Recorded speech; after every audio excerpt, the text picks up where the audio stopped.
Hello guys and welcome back to MS Tech Tutorials, and in today's video I'm going to be showing you guys how to use the bouquet in 99 Nights in the Forest. So let's get straight into the video. So if you guys want to go ahead and find out how to use the bouquet, make sure you watch the video up until the end. But anyways, it's going to be very simple. The first thing that you guys want to do is you want to make your way over to this flower shop over here. It's going to be very close to the home base.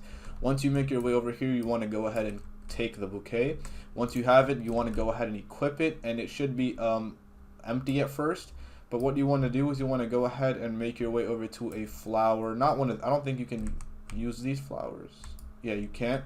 But yeah, so you want to basically go over to like the unique flowers, I guess, and you want to go ahead and just click E while having the bouquet out. It's going to say take flower, and then your flower is going to be picked up.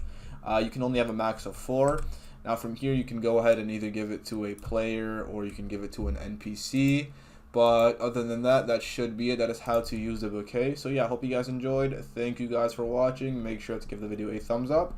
Please subscribe to the channel and have a great day.